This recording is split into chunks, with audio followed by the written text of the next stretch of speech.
Boa noite, amigos. Primeiramente, sempre agradecemos a Deus pela sua oportunidade bendita de mais uma vez estarmos aqui juntos, realizando um estudo da noite de hoje. Agradecemos também à TV Chico Xavier, que nos possibilita esse encontro online.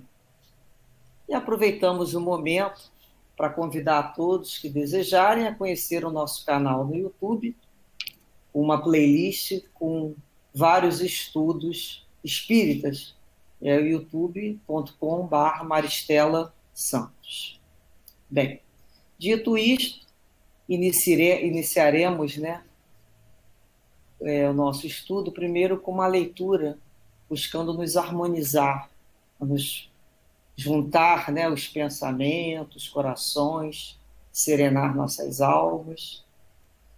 E na noite de hoje, vamos ler um trecho do capítulo Evolução e Finalidade da Alma, do livro O Problema do Ser, do Destino e da Dor, do nosso tão amado Leon Denis. E ele nos diz assim: a alma vem de Deus, criada por amor, criada para amar. Tão fraca que pode encerrar-se em uma forma limitada, frágil. Tão grande que, com o impulso do pensamento, abraça o infinito.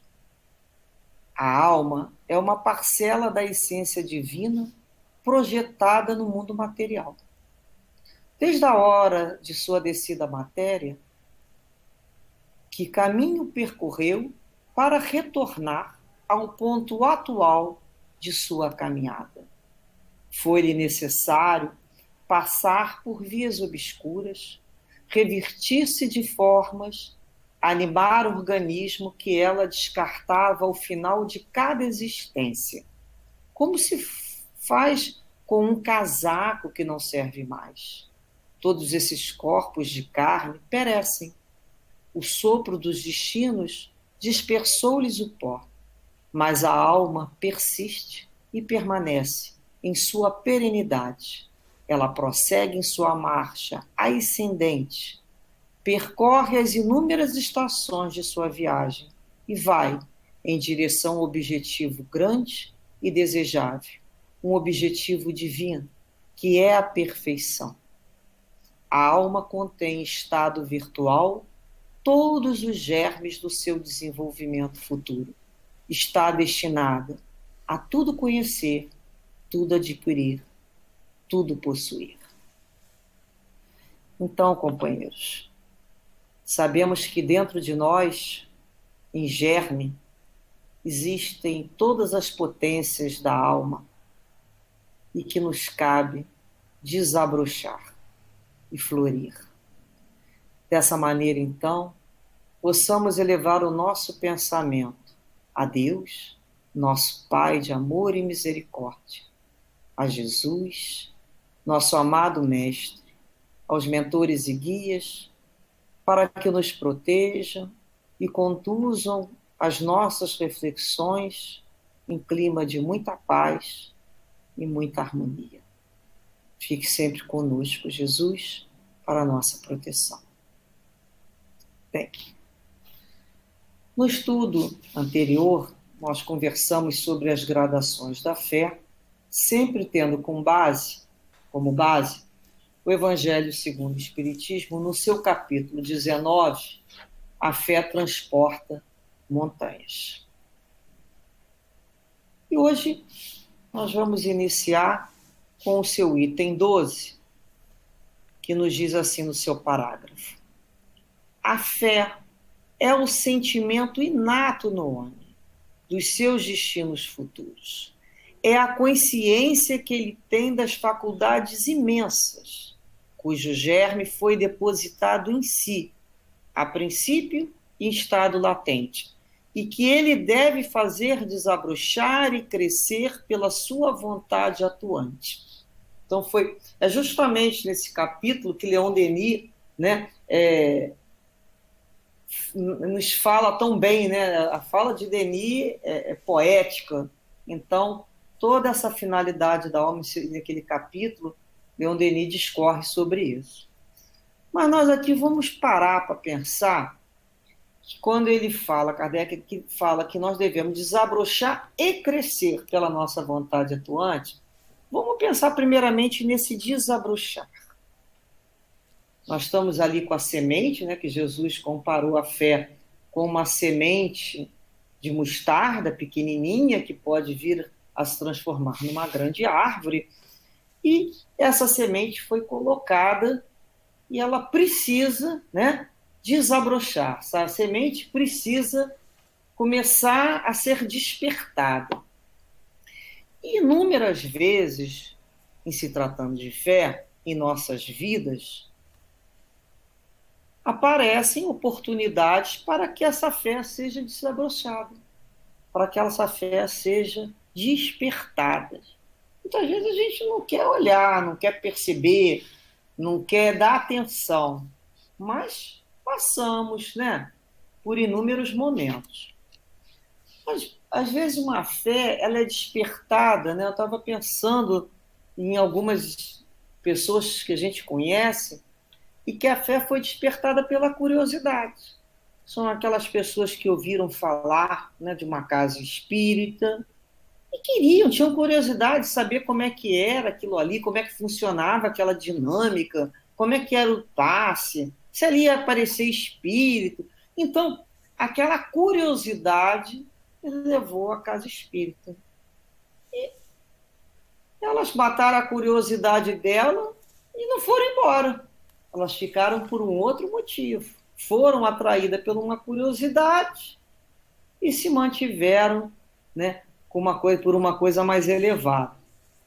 Eu já atendi uma senhora, uma senhora, uma jovem senhora, uma vez, que foi na casa e queria saber, né, conversando lá, ela, na realidade, ela queria fazer um trabalho, ela sabia que ela ouviu falar que era uma casa espírita, então ela foi ali buscar um trabalho, mas não era um trabalho de voluntário, ela queria fazer um trabalho de vingança com uma pessoa que afetivamente a tinha traído. Então ela foi ali para fazer um trabalho de mal mesmo contra uma pessoa. Então ela queria saber o que ela podia fazer. Então a gente convidou ela para assistir a reunião pública, depois conversar, e ao fim, depois nós conversamos, você ouviu o estudo, né, que essa nossa uma companheira tinha feito, um estudo muito bonito, e eu falei, você viu o trabalho já começando a ser feito? Na realidade, o trabalho é feito no nosso coração. Nunca, aqui a Casa Espírita é sempre buscar, né, fortalecer o nosso coração para vivenciar as tempestades da vida, os problemas. Então, ali, ela saiu efetivamente sim tocada, a mudança, né, de olhar, do que ela foi buscar e com o que ela saiu. Ela saiu com um acréscimo para o coração dela, não fazer uma perda no coração de uma outra pessoa. Então, aos poucos, a gente vai conversando e vai mostrando. Muitas pessoas chegam na casa, né, têm a sua fé despertada pela dor mesmo, impulsionada por uma dor, e vai na casa espírita buscar um remédio. Uma dor física, a pessoa já foi em vários médicos, já buscou diversos especialistas, vai na casa espírita, independente da sua crença religiosa, muitas vezes no desespero, buscar ali, através de um passe, um alívio para aquela sua dor. E ali ela encontra. O que ela foi buscar ali? Uma dor, às vezes, do coração ralado, que nem eu comentei antes. Às vezes um coração ralado, magoado, que não tem remédio, né, na farmácia que dê jeito, mas tem na farmácia de Deus. Então é a consolação, é ver Jesus como consolador, é aprender o valor da resignação, o entendimento que a Casa Espírita nos vai dar sobre as causas daquele sofrimento. Por que você sofre, né? Quais são os motivos? Então, a criatura não sabe por que ela está sofrendo. Então, ela acha que está tudo muito injusto.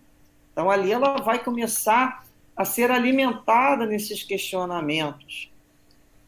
Muitas vezes a pessoa chega ali, né, é despertada por um problema obsessivo. Essa questão do problema obsessivo, algumas pessoas falam assim, não, a pessoa vai para casa, tem a sua fé despertada nesse momento? Tem. Vou falar uma coisa para vocês. Né? Eu, dos meus 12 a 13 anos, eu sempre passei por processo de espíritos me perturbando. Como eu venho de uma família que não é espírita, não tinham como me ensinar, e carregada de preconceitos, eu precisava, né, que aqueles fenômenos, que aquele processo doloroso acontecesse para que eu acordasse, para que, buscando os médicos, tudo, alguém sempre vai falar, né? Olha, isso aí é coisa de espírito, então você deve buscar uma casa espírita. Que é a lógica, não é? Se é coisa de espírita, busca uma casa espírita. E aí você vai buscar onde é que tem uma casa espírita, como é que funciona, mas como é que eu vou nessa casa? Eu vou com uma roupa assim, vou com uma roupa assada. A gente não entende absolutamente nada. E fala que não vai, aí volta os fenômenos de obsessão de novo, aqueles espíritos bem barulhentos mesmo, para não deixar dormir, tudo acontece junto, aí a gente vai procurar uma casa espírita, né? Assim eu parei numa casa espírita com 16 anos, olha que eu relutei bastante, e fui lá na realidade para tirarem aquilo de mim. Eu fui lá pedir, olha, dá para tirar isso aí de mim? Eu não quero mais sentir isso. Né? Na realidade, isso de mim era a faculdade mediúnica. Ou seja, eu estava vivendo o afloramento mediúnico, né? O despertar mediúnico, que buscava me acordar. Me acordar para quê? Para o meu compromisso assumido. Porque, antes de mais nada, o médium é um espírito endividado. Isso a gente sabe. Com muitos compromissos a resgatar. Então, a misericórdia divina permite, numa reencarnação, né, a questão da mediunidade, o desenvolvimento da mediunidade, para que possa dar um pouco mais de conta de tanto compromisso, de tanto resgate, de tanta bobagem que já se fez lá atrás. A verdade é essa, não tem ninguém aqui que é maravilhoso. O médium, antes de mais nada, é um ser muito endividado. Nesse momento, né, que a gente para pensar hoje, aqui na atualidade, onde vivemos, né, de uma forma mundial, essa questão da pandemia. Olha o despertamento em tantas pessoas que nós temos visto. Até se fala, né? Nunca se viu tanta templo religioso, de uma forma geral, fechado, e tanta gente rezando junto. Então é um momento a gente entender como é que se busca Deus. Busca-se Deus não necessariamente num ambiente fechado. Como é que se busca Deus? Olha a importância de termos treinado um pouco isso. Quem não pôde treinar antes, agora é a hora de treinar. Aprender a se aquietar, aprender a refletir, aprender a meditar, aprender a parar de se distrair com tudo aquilo que brilha, é dourado, para aprender a se olhar. Então, esse momento é que as pessoas estão tendo a sua fé despertada para esse encontro com Deus. Reparemos isso. Então, pouco nos importa, né, na realidade, como que a pessoa teve a sua fé despertada, como ela chegou na casa espírita, se ela foi lá por causa da água, se ela foi lá por causa da lanchonete, da livraria. O importante é que não ocorre o acaso, é isso que a gente tem que entender. Ela não foi lá um acaso, eu não tinha o que fazer, eu resolvi vir conhecer a casa espírita. Na realidade, nós não percebemos que quanto, né, da espiritualidade venha trabalhando com aquela pessoa. Dos amigos espirituais, o guia daquela pessoa, né, estavam tentando encontrar uma maneira de fazer chegar ela ali. De serem conduzidas à casa espírita. E quando a pessoa chega na casa espírita, e ela lá pode nos encontrar, né? E nós somos aqueles frequentadores já de muitos anos, onde achamos que já vimos aquilo várias vezes, temos que entender que naquele momento, para aquela pessoa, é a primeira vez. Tudo para ela é novo. E ela não sabe se ela precisa sentar, se ela vai ter que levantar. Ela realmente não sabe de nada. Ela não sabe como nem se comportar durante uma reunião. Então ela vai fazer perguntas. E quem pergunta quer saber. Então Kardec nos diz, no item 11 desse capítulo 19, o seguinte: a fé sincera é empolgante e contagiosa. Comunica-se aos que não a tinham, ou mesmo não desejariam tê-la. Encontra palavras persuasivas que vão à alma, ao passo que a fé aparente usa de palavras sonoras que deixam frio e indiferente quem as escuta. Então é aquele momento que a pessoa aborda, né? Na casa espírita, a gente fala assim: oi, eu posso falar contigo? Eu posso te tirar uma dúvida? E eu já vi uma pessoa responder: olha, não posso agora que eu tenho que ir para o trabalho de atendimento fraterno. E a gente se pergunta: peraí, será que nós já não estamos no trabalho quando, né, desde a hora que a gente acorda, nós já estamos no trabalho? A qualquer momento, nós poderemos ser perguntados, questionados, porque para aquelas pessoas, querendo ou não, achando que sim ou não, nós somos uma referência, nós somos um ponto de apoio, nós somos um exemplo para ela, então que isso seja bom. Por isso nós temos que ter muito cuidado para não colocar, né, abaixo todo o trabalho que a espiritualidade teve para conduzir aquela pessoa no despertar da sua fé para a casa espírita. E a gente pode colocar esse trabalho abaixo quando a gente não tem a paciência com a pessoa, quando a gente não tem a educação que a situação pede, quando a gente não tem, na realidade, a caridade que Jesus tanto recomenda. E Kardec diz mais: pregai, né, a fé sincera, empolgante e contagiosa, comunique os seus que não tinham. Pregai pela vossa esperança firme, para lhe dar de haver a confiança que fortifica e põe a criatura em condições de enfrentar todas as vicissitudes da vida. Olha que interessante: pregai pela vossa esperança firme. Vocês já imaginaram? A gente não precisa estar na casa espírita. Em qualquer local, uma pessoa vem nos fazer uma pergunta: olha, o que você está achando do momento atual? Ela sabe que nós somos espíritas. Ela está buscando um apoio, uma palavra de edificação. Como é que é a minha fé se eu não consigo pregar pelo exemplo das obras, de demonstrar o merecimento dessa fé? Como é que eu vou falar se eu não demonstrar ali uma esperança firme? Eu estou naquele momento, nós somos as pessoas pelas quais os bons espíritos têm utilizado para levar ao outro uma palavra de esperança, de fé, de confiança em Deus. Se ele não encontra na gente, não encontra nos outros participantes, por que ele vai continuar buscando ele naquela casa? Então, quando se vai à casa espírita, a pessoa vai em busca de alguma coisa e tem que encontrar. Tem que encontrar o consolo no estudo, o consolo na palavra de edificação do companheiro, na voz menos estridente, né?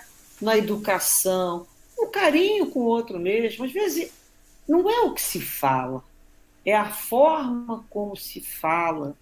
A gente fica o tempo todo procurando: será que não posso ser um pouquinho mais doce? Será que eu não posso dar um sorriso? Para aquela pessoa que é muito importante, a gente não pode ser responsável pela aquele momento inicial do outro, da gente não ter colaborado. Olha a oportunidade de trabalho. Então, naquele momento, nós temos que ter muita vigilância.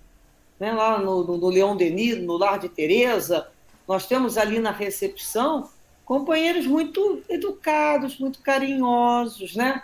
No Leon Denis são tão carinhosos a ponto de eu ter escolhido uma como para ser minha mãe de coração, na ausência da minha mãe, né, atualmente, porque desencarnou, é uma mãe do coração. Por que que é? Porque e às vezes a pessoa passa ali com tanta rapidez, não é? E não repara ali a oportunidade de conhecer pessoas preciosas. Está ali a recepção, é a recepção da casa. É onde vai falar, vai fazer o acolhimento, né, desses companheiros que chegam pela primeira vez. Então, são pessoas muito especiais que estão ali na recepção. São pessoas, são trabalhadores muito importantes para o conjunto do todo, para que a casa funcione de forma harmônica. Então, essas pessoas têm, né, um coração carinhoso para recepcionar, dizer o que, que a casa tem, o que a casa oferece de oportunidade de estudo, de trabalho. Então, ela direciona isso. Nós falamos, né, então, aqui em vários exemplos de como que a fé pode ser despertada pela dor.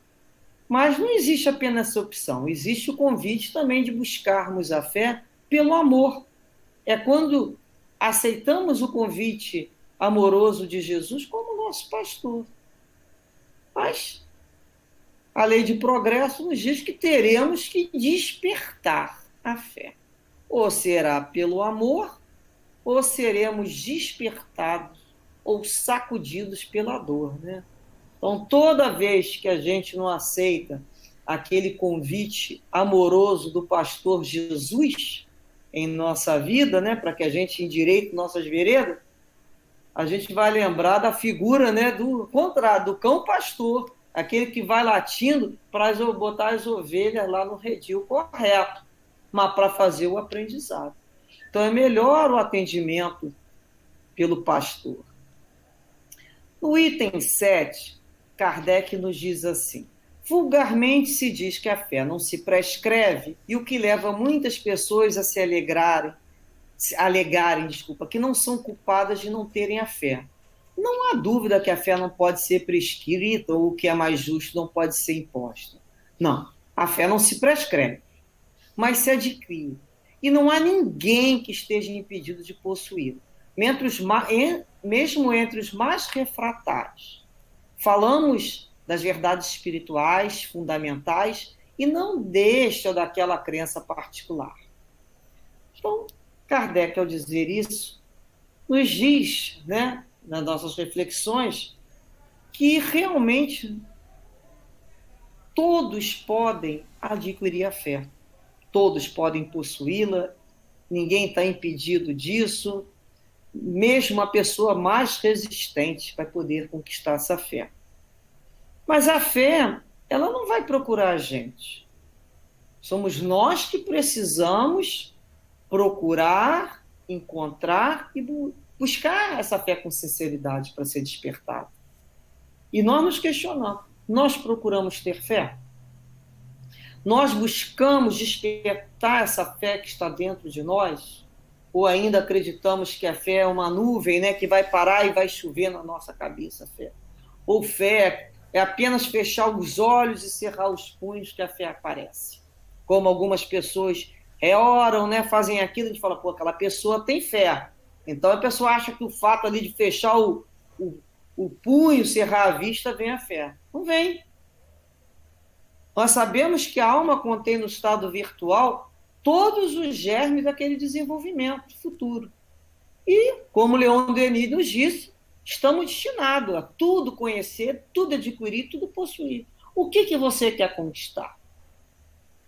Tudo que a gente pensa que deseja conquistar é possível e nós vamos fazer. Mas tudo tem um início, né? Para chegar ao cume de uma montanha, existe o primeiro passo lá no sopé da montanha.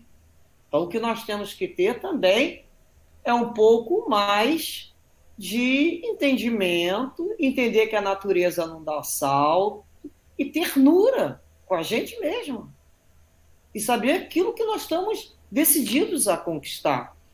E nós estamos aqui, como Kardec nos explicou, falamos de verdades espirituais fundamentais, e não de uma crença particular. Então, falar de verdades espirituais, de buscar essa fé, algumas pessoas confundem com uma crença. Então, nós vamos ver as pessoas, né, no terreno do desespero, buscando fé em terreno do desespero, que é um terreno muito frágil e muito intranquilo. São aquelas pessoas que passam a vida toda batendo cabeça, que a gente fala, né? Vai em tudo que é lugar para buscar a perfeição, buscar. Às vezes a pessoa, eu quero um centro forte, não é isso? Eu quero uma coisa mais forte. Então ela vai bater cabeça. Ou então a pessoa vai buscar, eu quero um local que as pessoas sejam todas gentis. Ou então abandona o centro porque fulano, cicrano é assim e o outro assado. E muitas vezes as pessoas chegam para a gente com essas questões, né, que querem abandonar a casa espírita por esses motivos. E a gente pergunta, né? Olha, para onde você está pensando ir? Tem gente? Se tem gente, meu filho, é ser humano é falho. Porque se fosse anjo, não estava aqui na Terra, não é? Nós somos humanos. As pessoas têm que dar a possibilidade de nos entender e nos ver como criaturas humanas. Nós não somos consolo. Consolo é Jesus. Então, quando a gente começa a entender que o outro está no processo, ele não tem a perfeição, ele está no esforço, que a gente fala. Pô, vamos levar em consideração o esforço do companheiro de estar ali.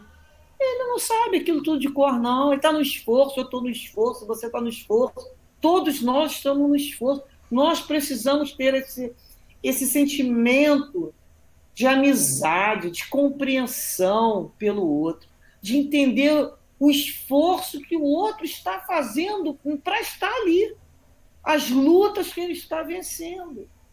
E a gente quer exigir. Então, enquanto tem ser humano, né, em qualquer lugar, essas questões vão se repetir. E a gente também pergunta: você veio e ficou na casa por causa de quem? Pelas pessoas? Nós sabemos que somos atraídos para os nossos centros de trabalho pelas vibrações dos guias, pelos mentores da casa, pelo sentimento de responsabilidade, de compromisso que nós temos com Jesus. Então, se nós estamos na casa pela espiritualidade, pela vibração da casa, pelo compromisso com Cristo, eu não posso abandonar por causa de X, Y e Z. Eu posso ter sido atraída por aquelas pessoas, elas podem até me feito convite, mas eu não me mantenho na casa por causa disso.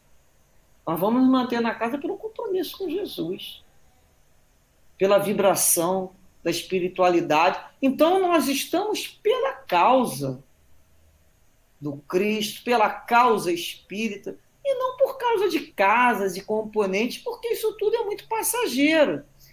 Existe no livro Lindos Casos, né, de Chico Xavier, escrito pelo companheiro Ramiro Gama, uma lição que diz assim, que um dos simpatizantes, né, do Espiritismo, residente em São Paulo, foi a Pedro Leopoldo, buscando conhecer Chico Xavier, para acertar melhor os seus problemas de fé. Ele estava com problema de fé, então ele queria conversar com o Chico. Só que Chico, empregado de uma repartição pública, que não dispunha de tempo como essa criatura desejava. E por determinação lá da chefia, ele estava ausente. Ele não podia atender, não estava em casa. E o visitante insistiu, insistiu. E como não podia ficar mais dias ali, né, na cidade, ele regressou dizendo a vários amigos. Disse o seguinte: olha, eu duvido muito da mediunidade. Imagine meu caso com Chico Xavier. Eu viajo para Pedro Leopoldo com sacrifício de tempo e dinheiro. Chego à cidade e informo, sem mais, aquela que o médico estava ausente. Bem, depois dessa, perdi a minha fé, pois não tenho a ideia de que tudo seja como funciona. Eu estou convencido que Chico se esconde para melhor sustentar algumas situações de mistificação. Olha o que o companheiro falou. Perdi a fé. Então, depois que ele foi embora, relataram para Chico essa ocorrência, e que se não seria aconselhável, né, ele procurar a pessoa para atendê-la, para que ela não perdesse a fé, porque ele tinha perdido a confiança no espiritismo.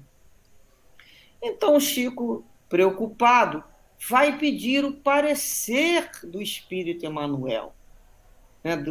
E o devotado orientador, olha que Emmanuel responde com uma serena precisão, disse assim: deixe esse caso para trás. Se a fé nesse homem for erguida sobre você, é melhor que ela perca desde já, porque nós todos somos criaturas falíveis. A fé para ele e para nós deve ser construída em Jesus, porque somente confiando em Jesus e imitando-lhes os exemplos é que poderemos seguir para Deus. Olha que precisão de resposta. Então, o outro não pode edificar a fé sobre criaturas falíveis. Por isso a importância de nós falarmos. Busque Jesus, conheça as leis, né, busque esse encontro interior com Deus, com o seu guia espiritual. Sustente-se na sua fé. Bem, continuando no item 7, item 7 do capítulo 19, ele nos diz assim: não é a fé que compete procurar essas pessoas, e sim eles buscarem sinceramente, e não deixarão de achá-lo.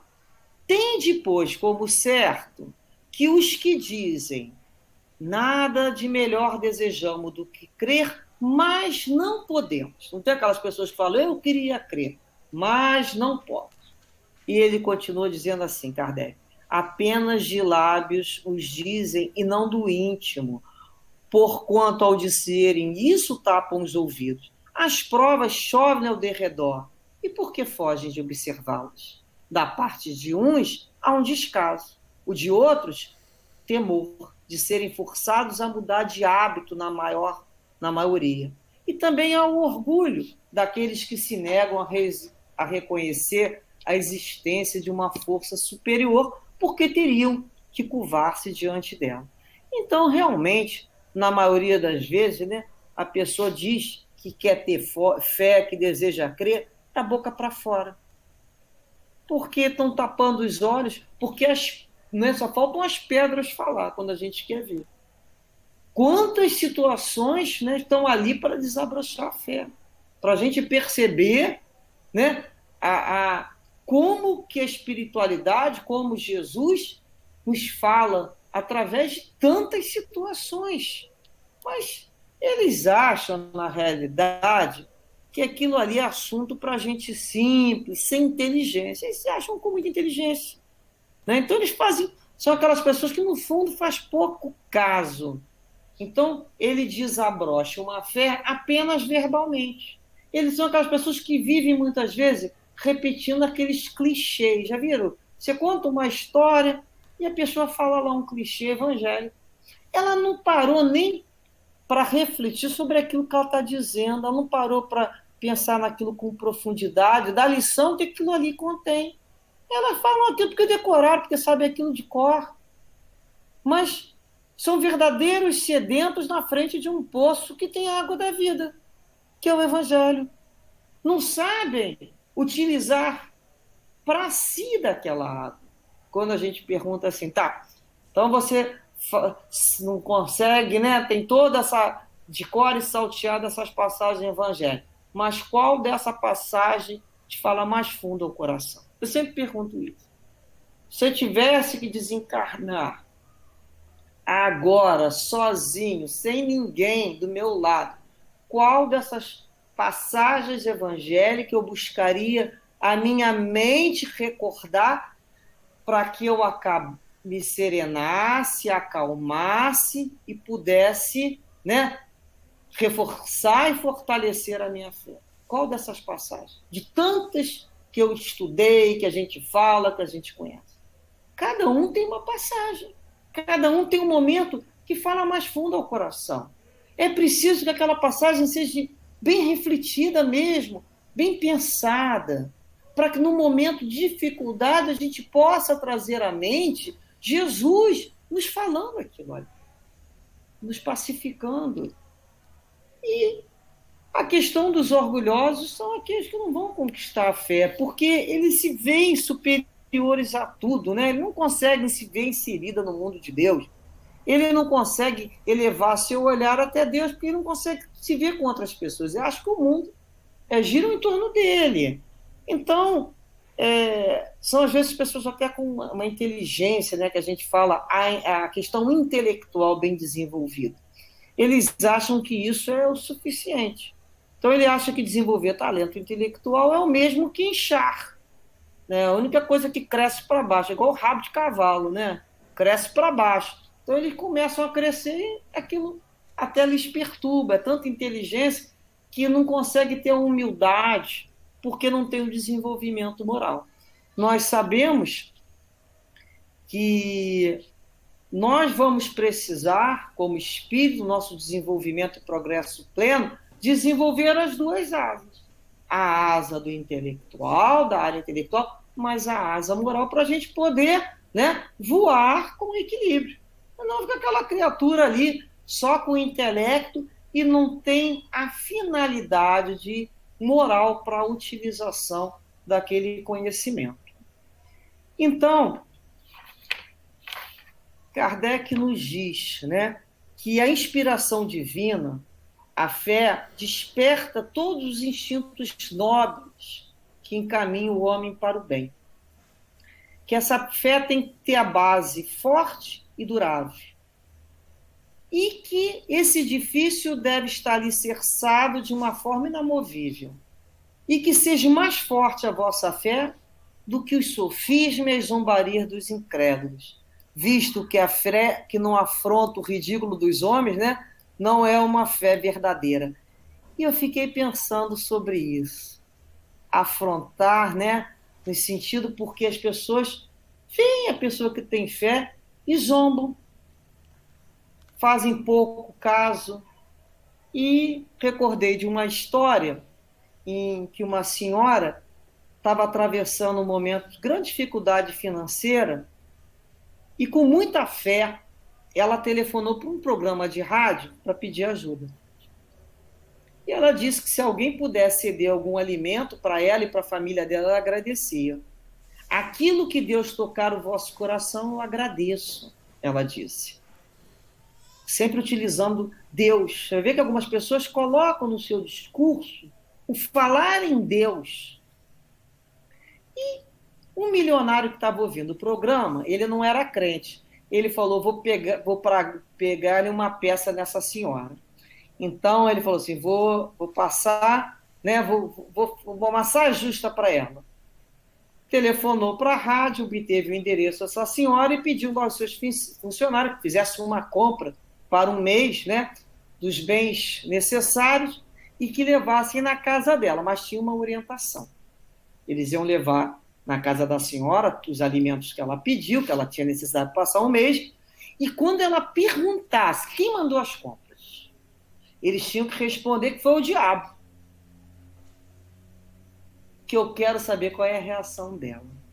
Olha a mente, né, da criatura se utilizando da fragilidade, da necessidade para afrontar e desrespeitar a sua confiança em Deus.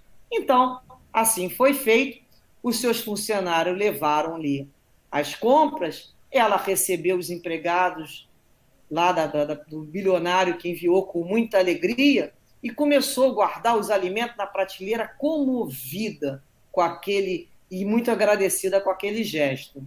E ela disse, Deus vos abençoe, muito, mas mesmo, muito obrigado, estou agradecido. Mas em nenhum momento ela perguntou quem foi que realizou aquela oferta. E aí os empregados milionários, sem saber, né, o que deveriam fazer, provocaram-lhe a pergunta. E falaram assim para ela, a senhora não quer saber quem enviou essas coisas?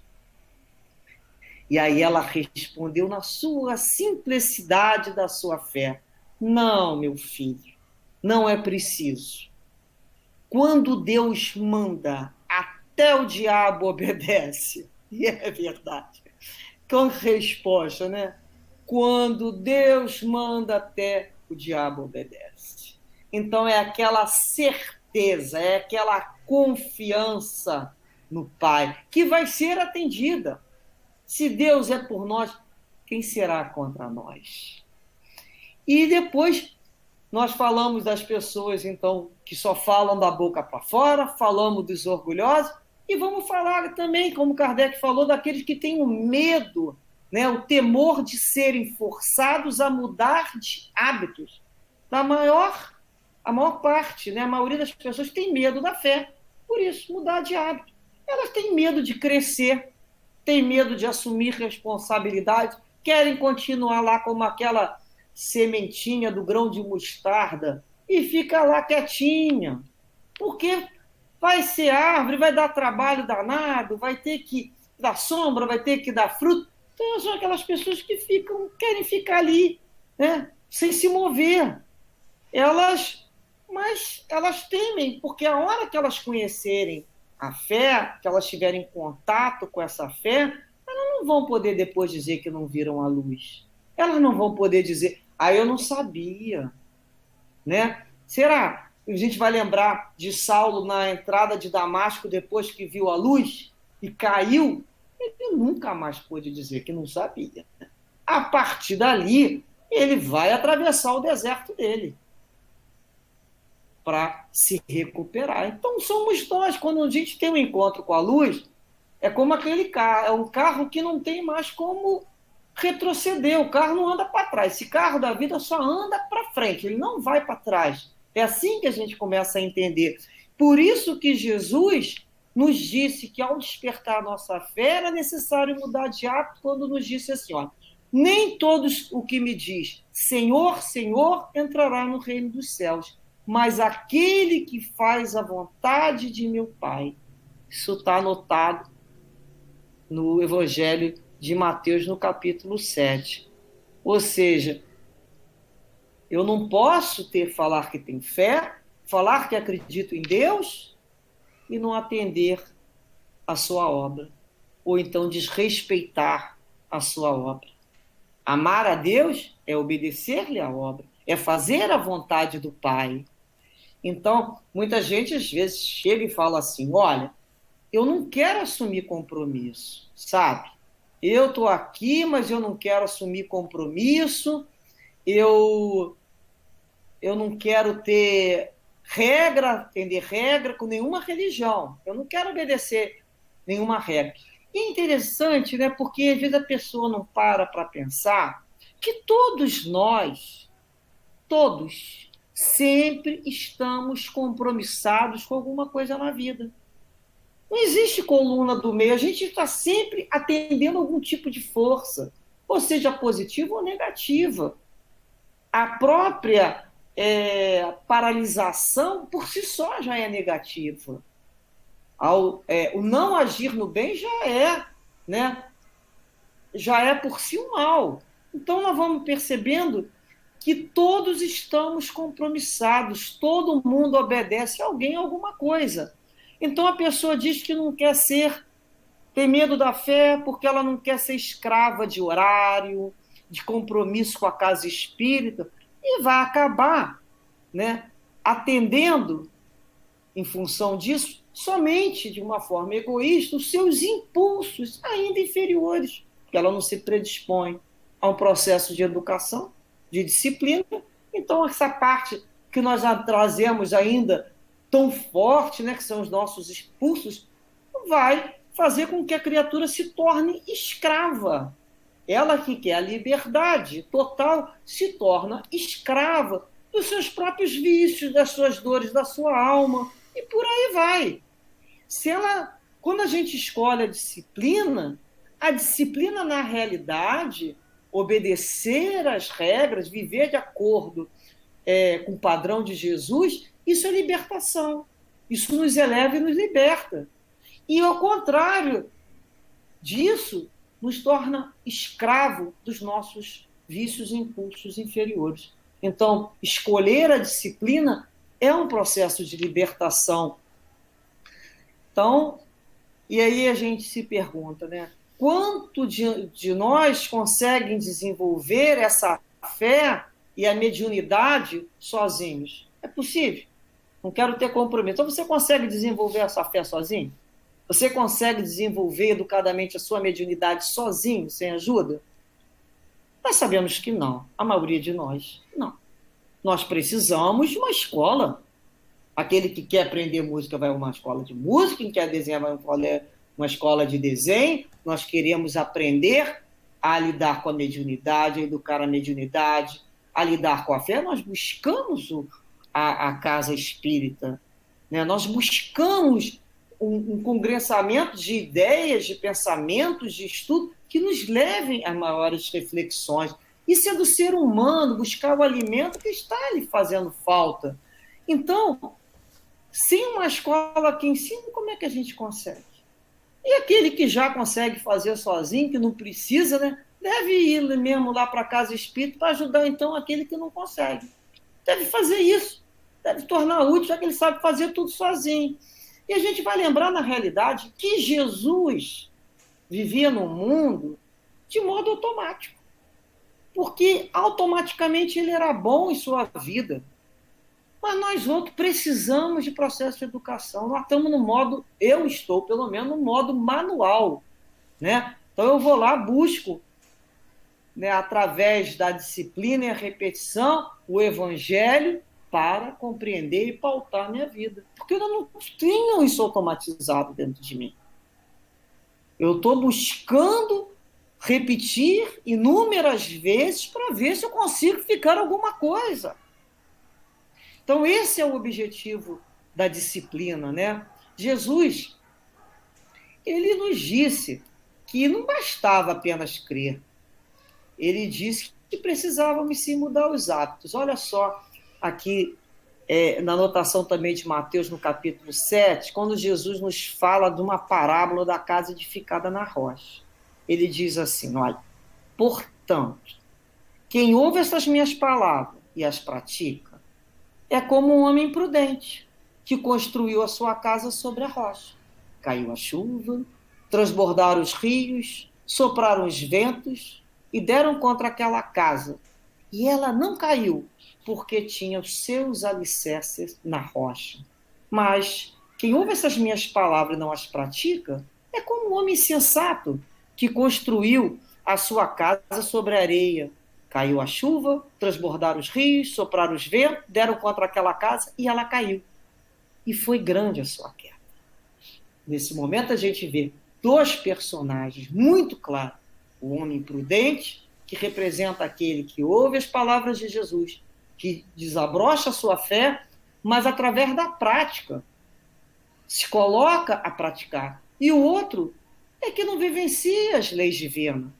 E todos dois, o ponto curioso, tanto o prudente quanto o insensato, passaram por tribulações, né? Porque não é o fato de um homem obedecer ao Senhor, ser prudente, que ele não vai passar por momentos difíceis. Todos nós vamos passar. Jesus nos ensinou que quando colocamos o nosso dia a dia, o conhecimento da lei divina, a prática da nossa fé, nós vamos ter melhores condições de resistir aos ventos, às tribulações da vida. Então, são esses momentos difíceis, serão inevitáveis para todos nós, mas aquele que constrói a sua fé na rocha, que é o Cristo, permanece em pé, porque a estrutura tem que estar bem fundada, então não adianta desabrochar a fé, tem que praticar. E o que essas pessoas têm é medo, medo de crescer, medo de assumir responsabilidade. E depois ele fala, Kardec nos diz, que algumas pessoas, a fé aparece de um modo, parece que inata. Basta uma centelha e já desenvolve. Tem uma facilidade de assimilar essas verdades espirituais, que isso é um sinal evidente de anterior progresso. E outras dificilmente penetram, são de naturezas certamente retardatárias, não conseguem perceber essas lições, né?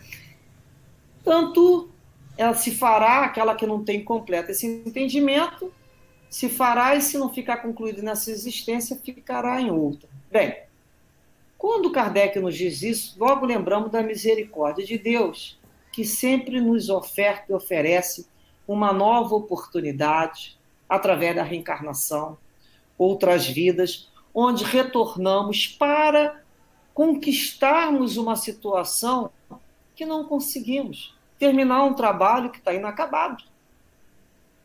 Essa é a misericórdia de Deus.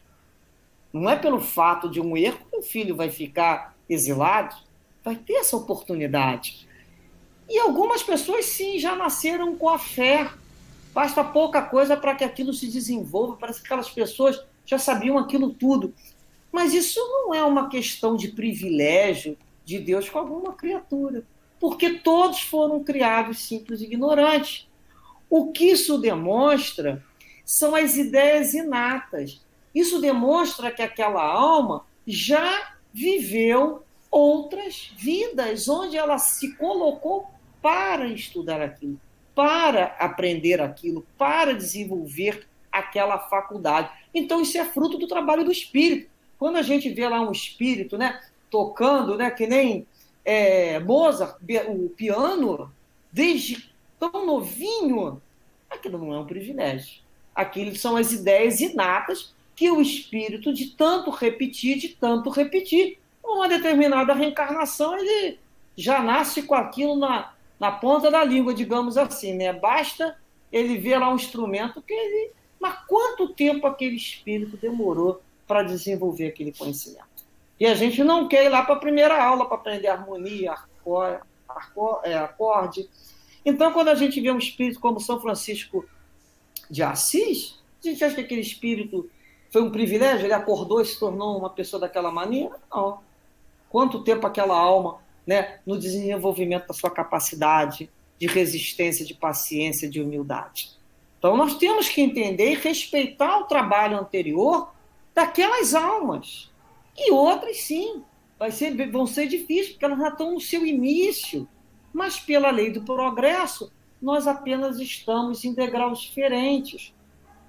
Repare que a gente, na vida, é muito parecido nos nossos defeitos, nas nossas virtudes, que às vezes é um pouquinho, nós temos uma diferença. Alguém está se dedicando a aprender isso, outro está se dedicando ali a aprender aquela outra coisa. Então, todos nós vamos caminhar. Kardec nos diz no Livro dos Espíritos, na questão 997, o espírito só se transformará pelo estudo, pela reflexão ou pelo sofrimento. Então, é uma escolha. Se transformar para crescer. Não é que você quer crescer, vai ter que crescer, porque é a lei do progresso. É aquela questão que nós botamos lá do pastor e do cão pastor. Vai ter que andar. É pelo amor ou pela dor? Quais são as opções que nós temos? Estudo, reflexão ou a dor? Qual que nós estamos escolhendo? Então, na realidade, a cada um segundo as suas obras, porque ninguém vai colher onde não plantou. Isso é lei de causa e efeito. Se aquele espírito está colhendo, é porque ele já plantou aquilo ali, ele já teve aquele tempo. Todos nós somos criaturas que vamos, né, nos colocar em direção ao Pai. A gente lembra do fototropismo divino. Fototropismo, para quem não sabe, né, é aquele fenômeno pelo qual as plantas se voltam, se inclinam em direção à luz. A planta não faz isso, a gente não vê lá o girassol, né, buscando o sol. Isso é o fototropismo. Agora, o fototropismo divino é nas almas, porque nós somos destinados ao encontro com Deus. Nós possuímos naturalmente também essa inclinação para a luz. Nós estamos sempre voltando para casa. Sempre vamos estar buscando Deus, o nosso Pai. É esse sentimento que a gente tem que entender. Se nós somos diferentes, Jesus já sabia disso, por isso que ele fala tanto em parábolas, né? Para aqueles que já entendiam e deixavam lições para nós outros que ainda não tínhamos essa capacidade. Bem,